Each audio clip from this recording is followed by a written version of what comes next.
we are, another Extra Bases with Bristol and Booth. Jason Bristol, Jeremy Booth.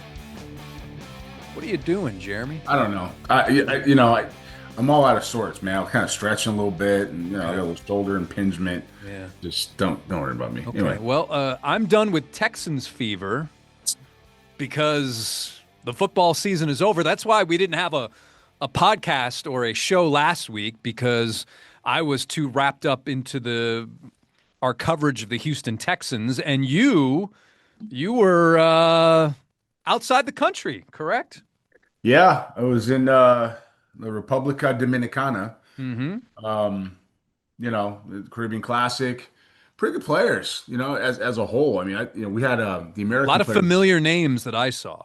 on the American side, yeah, and on the Latin side, if you're following what we do, you've seen some of the like Case and Dorset from the Bahamas had a great event, and the shortstop named Arias from the Dominican Republic had a great event. We ended up having some pitchers go out there that we had seen on the island who hadn't signed yet, and then of course the scouts. It's funny, they do this.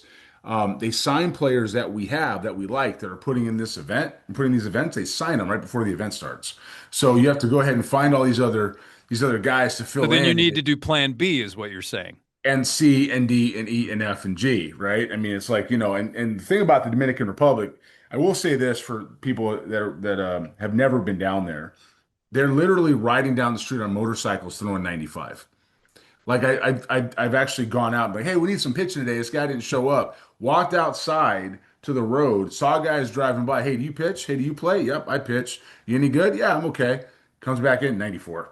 I mean, it's just it's like, all right, yeah, sure. So, it's not the toughest thing in the world to replace, those guys, but we have a good Dominican field coordinator or a Dominican Republic field coordinator who's obviously Dominican. His name is Juan Polonia, and he does a really good job. So it was a good event. Now we got back yesterday. Jose Arias, is that who you're talking about? That would be the guy. Or Arias? Yeah. Did you say Yeah, Arias? Sorry. Arias. It's Arias in America. Arias, yeah, my It's bad. Arias probably over there. I No, mean, it's probably Arias. no, but he can pick it up. He can play a little bit. He can swing the bat. He's got some strong club interest, and he's a good player. He's a good player. I saw you had a Luis Gurriel. Yeah, no relation. Okay. Yeah, I saw that myself, and I asked some questions like, "Hey, is this guy?" But you know what? I can say this, and it was somewhat gratifying to look around and see, FSS Cuba and FSS Venezuela and FSS, Mexico and Bahamas and FSS United States and all the FSS Panama, which isn't on that list. But there's a lot of guys that have spread out, and with some of the new announcements that we've had, which are definitely game changing in more ways than one, I'm really, really excited to see where this is going. It feels good for the first time, to have the right straws in the drink and to be moving in the right direction. So, long time coming. Here we go. How many players were a part of the showcase or the classic? Caribbean Classic, probably 110. 110? Yeah, I mean, How many each team- teams? four. Each team had 25 guys, and some guys signed. Yeah, so it's like, Can one you guy tell was us which organization signed them? I have to Or go back and look, but most of these guys that signed were either right before the event, like the day before, or guys that were in there for day one and then gone after is that. it possible that they signed quickly because those teams did not want other teams to see them, or were they known commodities? A little bit of both. I mean, they're known. They're not just seen one time, but do we want people to go out of them back out there? How much, it's like how much are we going to give you not to go to that event so you can just play with us? What's the kicker? 25 grand more. Here you go. You know what I mean? So it's just part of the environment. It's very good. I'm really starting to like being down there. I used to do a lot in the Dominican as a scout and in Latin America as a whole, and I got pretty used to it. And then I got away from it. I got used to the American life again, but now the kids are good. We have some rapport. The trainers, we got a pretty good network of trainers that we work with, and it's become very rewarding across the board and for everybody. Players first, it's become rewarding for everyone. And quickly, the tournament MVP was Cole Prosick. Yeah, from Magnolia Heights High School.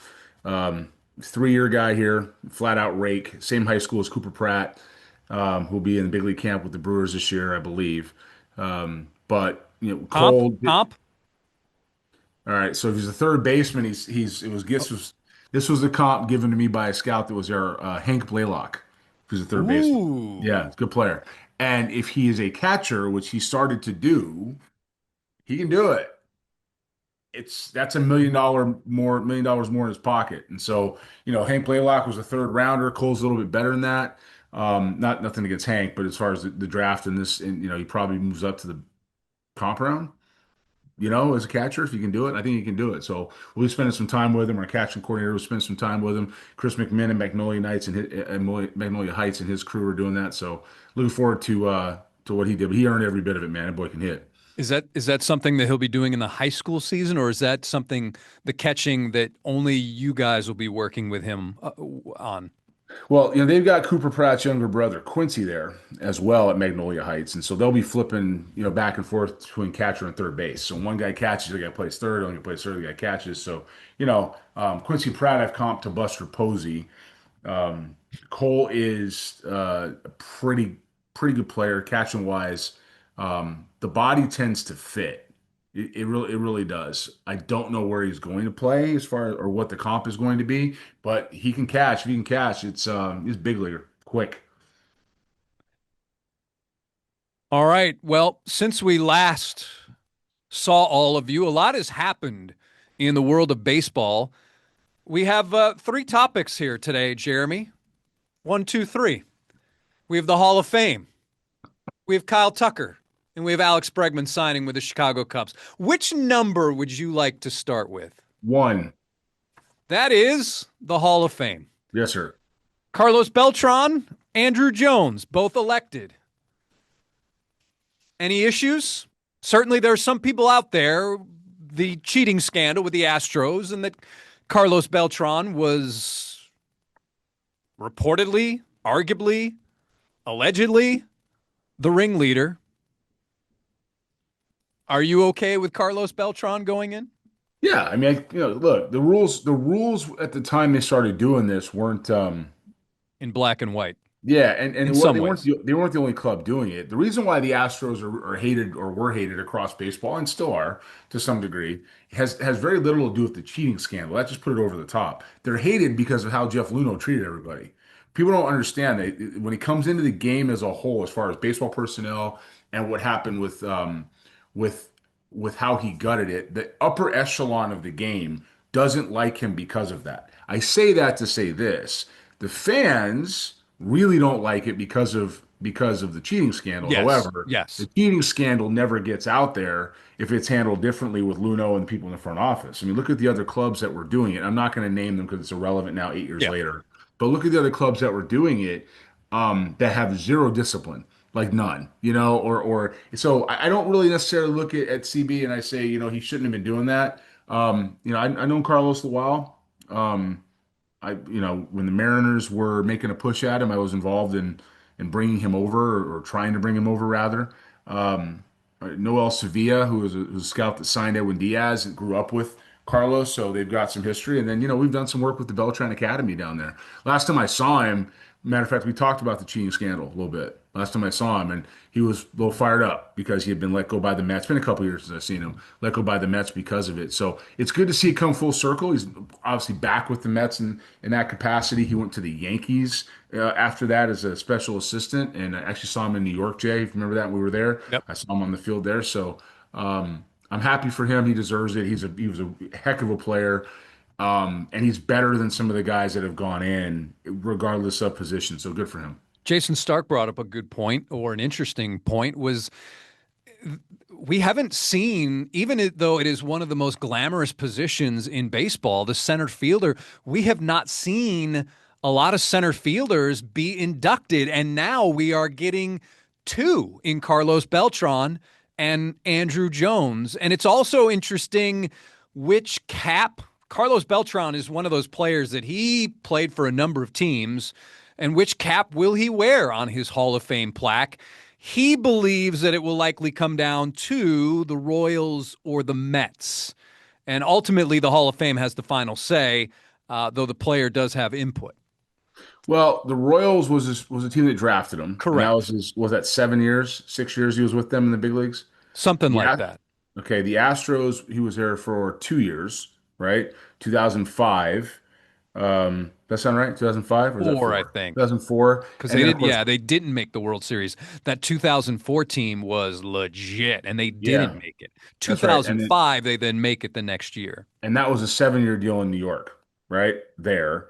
And then he went to St. Louis for three. So we try, does that sound about right? St. Louis for three, and then back to. I remember him telling me Mama wants him to be on the East Coast so he can be closer to home.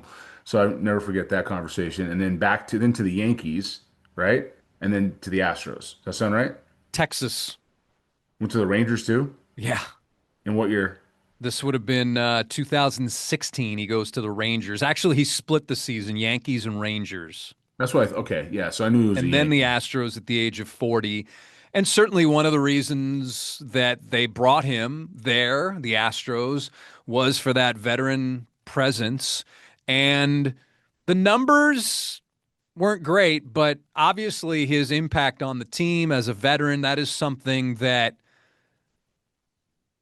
he succeeded at. That's why they brought him there. That's why he was there, and he filled that role. And it's also interesting. I can remember him saying during his retirement news conference that it was during that year that he really was like, "I know it's time because I'd rather be spending time with my family." Yeah, And I'm 20, what, paraphrasing. 20 years in the big leagues, 19? 20 Tucker, years. 20 years. I mean, he's earned it. Guys like that that played that long. We had a very ill-informed group of Twitter analysts out there that used to say stuff like, Nine-time All-Star. yeah, you say stuff like compiler. Okay, Carlos Beltran belongs in the Hall of Fame. Good for him. No, to me, it's not. There's other guys out there who compile that still aren't in the Hall of Fame, like Carlos Delgado, also a Puerto Rican guy. That had a great career with Toronto. But Beltran belongs in. He's good for him. The one that I find interesting is Andruw Jones. Why is But when you that? look at the numbers, certainly the batting average isn't great, 254. But he's a Right. 10-time Gold Glover and a 5-time All-Star playing an elite position, and he won a Silver Slugger Award. 17 years overall. Right. When you look at the baseball reference comparisons, the similarity scores, it's interesting because you have Dale Murphy, number one. Jose Canseco, Edwin Encarnacion, Nelson Cruz, Joe Carter, Edmonds, Alfonso Soriano, Mark Teixeira, Gil Hodges, Duke Snyder, and only two of those players are Hall of Famers. And that would be Snyder and who? Gil Hodges. Who Hodges. I Now, most similar by age, when you get in 34, 35, that's Reggie Jackson territory. Otherwise, it's Justin Upton, Eddie Matthews at age 20. Obviously, he's he in. burst onto the scene, but Right. it doesn't bother me. But when I think of a Hall of Famer, Andruw Jones, for me, he wouldn't be the first guy that I think of. But that's just me. Well, he's waited for a little while. He's one of the best defenders ever to play the position. If you went out and watched him do it, I don't care what the numbers say on this one, but if you watched him do it, um, the great play became routine Mm-hmm. with Andrew. And um, he had a bunch of power, swung and missed a lot. I saw him with the Yankees at the end later in his career, scouting him, and it was over. Went to Japan and after that. I think he has over 400 home runs, though, right? Yes. So it's 434 sound right to 434. you? Yeah. 434. Yeah. 434 home runs and how many gold gloves in center? He won. He's a 10-time Gold Glover. But Hall, and Hall of Famer. yeah, yeah. But Hall of this Famer. is where I was a Keith Hernandez fan growing up, and there's a Yeah. guy, 11 Gold Gloves, a 296 batting average, an MVP. Granted, it's a co-MVP, but you know, Look up, for Hernandez, you look at guys like Delgado because they play the same position, right? When you're talking about center fielders and you're talking about premium position guys, the defense matters more. Sure. And for Jones to be able to do that and still have that type of power matters more than Hernandez at first base, where he has to actually hit. Like he's really got to hit. And he did. He did. But when it comes to the Hall of Fame, it matters a little more. So I'm not against Hernandez being in the Hall of Fame either with the way the Hall of Fame is gone. He's not going to get in ever. But look, nothing against Jeff Kent, who's a very, very, very good player. But if Jeff Kent's in the Hall of Fame, the door's open. And Andruw Jones should be in the Hall of Fame, and Beltrán should be in the Hall of Fame, and Delgado should be in the Hall of Fame. There's more people that should be Yep. in the Hall of Fame.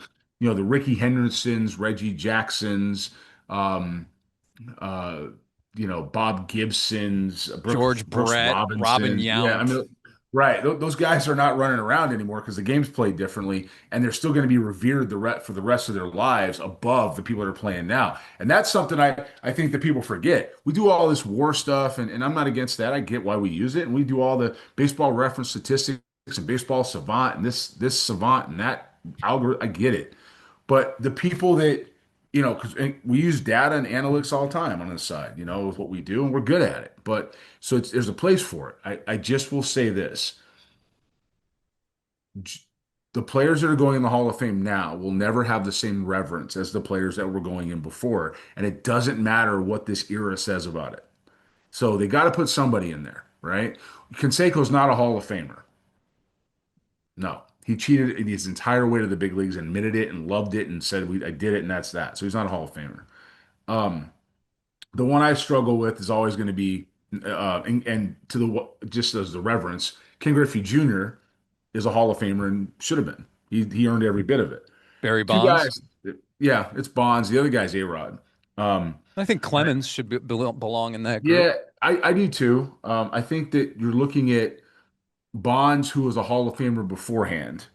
Okay, I don't think that Clemens was. I think Clemens, if he did it, which there's no proof he did, if he went on the stuff at the time, he went on to an unbelievable run after that. I mean, it went really backwards in Boston, signs in Toronto, and next thing you know, he's reborn, right? I'm not saying anything happened. I'm saying anything didn't. I'm saying that there was a turn. Bonds never had the turn. Bonds just hit more home runs. He was still swinging the bat. He was still playing great defense. If anything, he got worse defensively, right? When he got bigger. So, and then A-Rod. If you ever saw A-Rod at 18 years old, 19 years old, 20 years old, he was a Hall of Famer ability wise then. Yep. It was an absolute joke watching him play the game, even at 19. So, then he did it and got busted a lot, so he'll never get in. So Kurt Schilling is a guy that's likely could have been a Hall of Famer who had some things held against him that have nothing to do with the talent on the field. So there's some interesting voting that goes on up there with how they do it, but the guys that got in deserve to get in. All right, moving on. We have number two and number three. Jeremy, number two and number three. I'm gonna go right down the line and go to number three. Number three, Alex Bregman. It Yeah. appears that Alex Bregman has really enjoyed his first few days as a member of the Chicago Cubs. And I thought that they did a tremendous job. You may have seen the video. Alex Bregman walks into the Cubs offices, and the Cubs mascot is there, and little Knox, Daddy, Dad, and runs towards the mascot. Bravo, Chicago Cubs, for knowing your audience and knowing that little Knox would be all about the mascot. So Boston definitely suited Alex Bregman, and I think Chicago will suit Alex Bregman, although sometimes Wrigley is not as fun to hit at. So it should be interesting to see the numbers for Alex Bregman, but he believes that, again, this is a place where he can contend for a World Series. Alex wants to be the highest paid of whatever he can get. That's what matters to him, no matter what. That's up to him to have that to feel that way. His dad was a union attorney, if I remember right, as far as what happened in New Mexico. His dad's running for governor, by the way. But Alex's lineage is labor. Okay, that's his lineage. And if he's labor oriented in his mind, then the Red Sox not being 5 million higher when the Cubs were is why he ended up in Chicago. Period. Okay, so Craig Breslow in Boston continues to underestimate his audience and what's happening there. I don't think it matters. $5 million don't matter to the Boston Red Sox when it comes to that type of deal if you really want the player. And Alex got the deal he wanted in Chicago. No, it's not a fun place to hit as a whole compared to Boston, but you still got to hit there. And it's funny because I immediately started thinking of Ron Say back in the day when I thought about when Bregman goes there. I'm thinking of Ron Say playing third base for the Cubs. He was a Cub after he was a Dodger. Yep. Kind of built the same, doing the same Yeah. thing, throwing the ball. And I'm thinking, all right, this guy's perfect for Chicago. They're going to love him. But and Alex as a whole, it's hard not to like the guy on the field because he does compete and grind. I ran to Blake Swihart about 2 weeks ago, and Blake is from New Mexico, right? His family's originally from Texas, but he's from New Mexico. And Blake and I were talking about it, and Alex is that type of guy. He's a grinder. He's going to compete. He's going to get after it. And as another one, he just moved to Scottsdale, as you pointed out to me. Blake said that wasn't too long ago. Well, the Cubs train in Mesa. So, I mean, there's a lot more reasons for Alex to be with the Cubs than there are a team in Florida now because he's going to be home longer in the spring. It's another month. He's going to get home sooner in the fall. It's a closer shot to where he's going to be where he lives, where his family's at, and it makes more sense for him to do that. So the $5 million mattered. He's a Cub. Good for him. Jed Hoyer needed that. Needed a splash there to go ahead and make that stuff happen, and away we go. From The Athletic that Dansby Swanson could not be happier that he'll be teammates with Alex Bregman again. Each two very familiar as they both played in the SEC, obviously the 1 and 2 draft picks. And basically says Alex is somebody that I've admired for a long time, who he is, how he plays, and the things that he sees. I feel like my game could benefit more from playing with him than almost anyone else. That means literally zero disrespect to anyone I've played with. He just sees the game in a certain way. And I imagine they mean like Team USA and that kind of stuff. But Yeah, they did that. I mean, I scouted that. I followed that group around. That was a pretty interesting group in 2014, or yeah, played 13. together college years, Team USA right here. Yeah. Yeah. So, um, he's got Kyle Tucker was actually the fifth pick in that same draft, right? And if he had gone back there, because Swanson was one, Bregman was two. I forget who was. Happ was nine. That's what it is. Ian Happ is there. So if they signed Tucker, they would have had 1, 2, 5, and 9 out of that draft in 2015. So Mackenzie, I'm sorry, I'm on the wrong draft. Why did I put that in? Come on, Jason. Put in 17 draft. It's not the 17 draft. 15. 15 draft, yeah. All right. Well, there's one card left, which means Kyle Tucker. Kyle Tucker. Yep. Kyle Tucker is now a $60 million a year player, AAV. You're shaking your head. Kyle Tucker is a nice player. $60 million a year. Oof. Oof. Do you have the same reaction of oof? I think I'm desensitized to the amount of money they're throwing around nowadays. I think when you look at contracts like Soto got, then all bets are off. I think when you have owners like Steve Cohen who are spending that much money, then all bets are off. It is what it is. And the Dodgers have figured out how to work the system. Now, let's talk about a couple things quickly the Dodgers have in their favor. One is they have a blanket rights TV deal that's different than everybody else in the game. That allows them to do a lot more things. Okay. Two, they do a lot of deferred contracts, and they take that money and they invest it into whatever they're investing into. They're not paying to their own accounts, and they pay later. So the interest is paying for these contracts, as are the fan engagement while they're there. So they're not losing any money here. They're basically paying whatever they're paying per year, going far above that, taking all that money, reinvesting it into whatever market or fund they're doing it to get money back on, and the interest is paying these deals. I mean, that's not, it's a model that everybody can do. And Rob Manfred did say this, love or hate him. He said they're playing within the rules. They're playing within the rules. So when people talk, these owners, now the owners are going to react different, but when people talk about, oh, Dodgers this, the Dodgers that, you know what I say? They're using the rules to their advantage. Everybody else can use the rules the same way. They're choosing not to do that. They're just choosing not to do that. So as the rules are currently constituted, they've done an excellent job. What happens going forward with the Dodgers and Kyle Tucker? Tucker will play whatever time he does play in LA. We're probably looking at a work stoppage. Yep. I think this might have put it all over the push it over the line here. We're looking at a Yep. work stoppage at the end of the year. So Evan Drellick from The Athletic, MLB owners enraged by Kyle Tucker Dodgers deal will push for salary cap no matter what. Yeah, and some of those guys are going to be, nothing against Dr. Crane over here, but he's going to be in that camp. He's going to be there. The guy in Seattle's going to be there. The guy in Cleveland's going to be there. The guy in Arizona is going to be there. The guy in Pittsburgh's going to be there. Other than maybe Um, 3 or 4 owners, I think everybody. Well, listen, yeah. owners always want a system to save them from themselves, and that has Well, been going on for decades. yeah, the people that probably aren't going to be in that camp are the Mets, Dodgers, Toronto. Although I don't think they would, with the Canadian dollar, I don't think they'd have a problem with it either. Yankees will Um, be in the camp of salary cap. for sure, they've been spending differently. Rangers might not be. Okay. Might not be. We'll see. But anyway, across the board, it's this. This did it. This is the contract that broke the union, the owner's back, and you're going to go down the line, and Tony's going to have a fight on his hand. Now he does have some good points here. Tony's got a couple good points. He says, "Look, we've had the best year of all time, and these are the rules. If we're going to put a cap on it, we have other things we're going to do with it here." So he's got good points about the season and the marketability of the players in the game. It's interesting because for people that say that baseball is dying, the numbers say, regardless of how you love it, think it's played, not played, and all that extra Twitter noise. Oh, this guy's terrible. My era, listen. No one's disrespecting the era. Okay, the tenets and the tenets of the game, and the knowledge of the game, and the way it flows, and the thought process of how you see it isn't wrong. You cannot replace that type of expertise. Whoever out there is doing this about it. But that said, it's making more money and more best fan engagement than it ever has before. Something's right.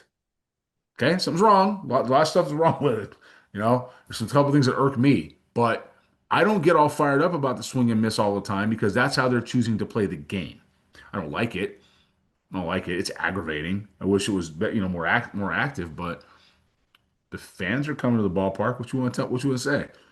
You know, Yep. Fans come to the yard. So what are you Yep. gonna say about that? Yep. So anyway, good for Kyle. Good for the Dodgers for using the rules as it is. I think if MLB doesn't like it, they need to change the rules. But these are the rules that are constituted, and the union's gonna have to collectively bargain it, which is why they call it a Collective. collective bargaining agreement. Yes. So Also worth noting that Kyle Tucker will wear the jersey number 23 as because he looks up to he couldn't have 30 because that is Dave Roberts' number. Dave right, Roberts wears that because of Maury Wills. right. So Kyle Tucker will wear 23 in recognition of Kurt Gibson. Michael Brantley. What? Michael Brantley, because Michael Brantley was one of his closest friends, and really he looked up to Michael Brantley as a young Astro. He Good said for that to him. him. Yeah. Good for him. In Dodgers lore, that's Kurt Gibson off Eckersley. Sure. But good for him, Yeah. with honoring his teammate. Well done. Good job, Yeah. Kyle. All right, everybody. Well done from us because we're done, and we got this in under a half hour. So for Jeremy, I'm Jason. As always, thanks for watching Extra Bases. Until next time on KHOU 11+. Bye.